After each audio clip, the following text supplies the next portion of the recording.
अभिवादन करती हूँ।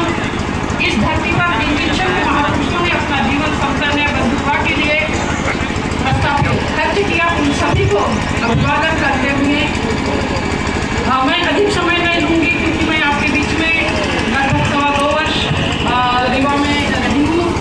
तो बहुत बार आपसे चर्चा हुई, संगोष्ठी के माध्यम से, वक्तव्य के माध्यम से, कविता के माध्यम से, यहाँ जगह में भी और शहर में भी। मैं अपना सारा का सारा समय जो है भिक्खुनी संघ को देना चाहता हूँ, जो यहाँ महिला भिक्खुनी है।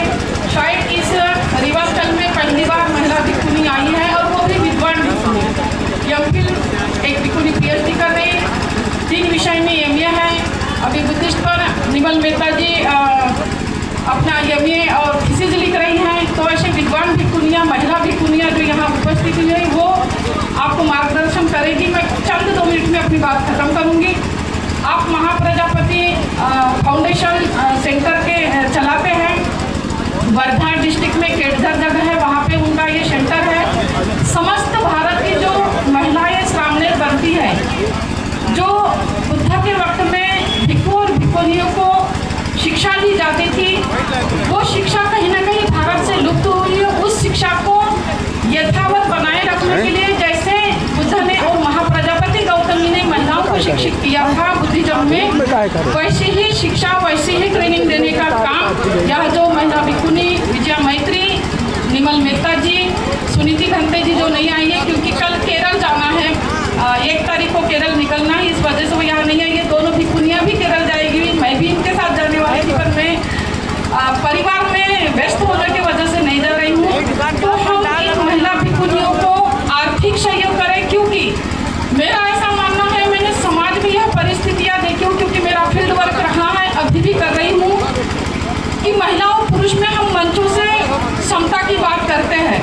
बाबा साहब फुले, ज्योतिराव फुले की, सावित्रीबाई फुले की, अन्य महापुरुषों की क्षमता की बात करते हैं, लेकिन जहाँ प्रैक्टिकल रूप में, प्रत्यक्ष रूप में महिलाओं को अधिकार, महिलाओं को सम्मान देने की बात आती है, तो कहीं न कहीं वही पुरुष जो मंचों से बड़ी बड़ी डंडे हाँकते हैं, वो महिलाओं को समता का अधिकार देने के लिए अपने आप को कहीं न कहीं पीछे छोड़ देते हैं, कहीं न कहीं पीछे रखते हैं।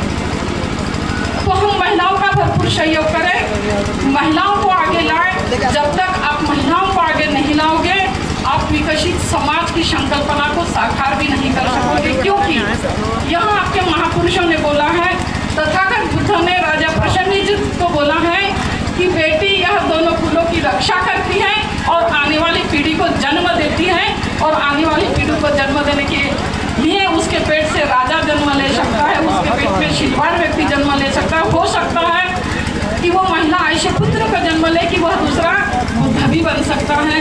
बाबा साहब ने इसी बात को आगे बढ़ाते हुए बाबा साहब ने कहा कि किसी भी समाज के प्रगति का आकलन मैं इस बात से करता हूँ कि उस समाज की महिला कितनी शिक्षित और कितनी प्रगतिशील है।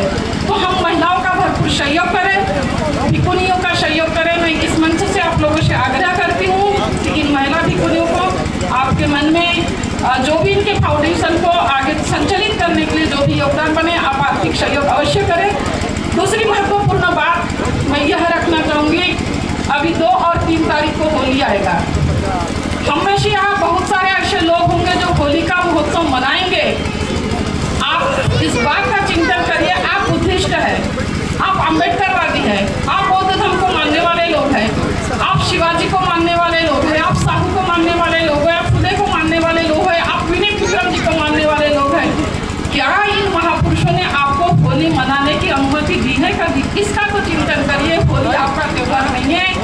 आपके समाज की बहन होलिका, उसको बलात्कार करके उसको जिंदा जलाया, उसके हर वर्ष उसके जिंदा जलाने के महोत्सव में आप सम्मिलित होते, तो आप कैसे बुद्धिस्ट है, इसका चिंतन आप स्वयं करें। दूसरी महत्वपूर्ण बात, 3 तारीख को होली जलाओगे और 8 मार्च को विश्व महिला दिवस मनाओगे।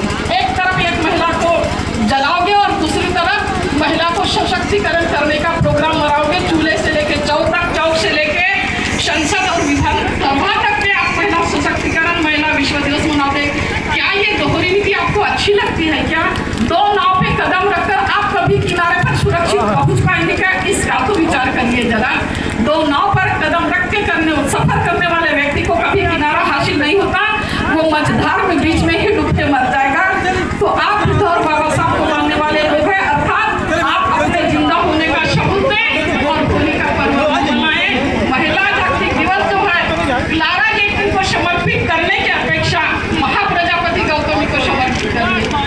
क्लारा जेटकिन ने 1910 में महिला अधिकारों की प्राप्ति के लिए जो है उन्होंने आंदोलन किया था। महिलाओं के काम के घंटे कम किए जाए, महिलाओं को वोट का अधिकार दिया जाए, महिलाओं को बराबरी का अधिकार दिया जाए।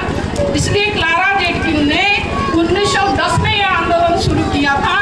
लेकिन इतिहास को पढ़ते हैं, इतिहास को समझते हैं तो महाप्रजापति गौतमी ने सिद्धार्थ जब बुद्ध के साथ में 2500 वर्ष पूर्व आग्रह किया, आंदोलन किया और बुद्ध को मजबूर किया कि वह भिक्खुनी संघ की स्थापना करें और भिक्खुनी संघ की स्थापना कर महिलाओं को न केवल भिक्खुनी बनकर निर्वाण का मार्ग बताने के लिए बल्कि जो गृहस्थ महिला है वो भी अपनी गृहस्थी सफल सुखद और खुशहाल पूर्वक कैसे मनाए। यदि कोई महिला शासन चलाती है तो उसने सफल शासन कैसे चलाए, इसके लिए यदि किसी ने सबसे पहले कोई संघर्ष किया तो वो महाप्रजापति गौतमी में किया। तो हम महिला विश्व जागतिक दिवस क्लारा जेटकिन की आवाज में महाप्रजापति गौतमी को समर्पित करें, ऐसी मैं इस मंच से आग्रह करती हूँ।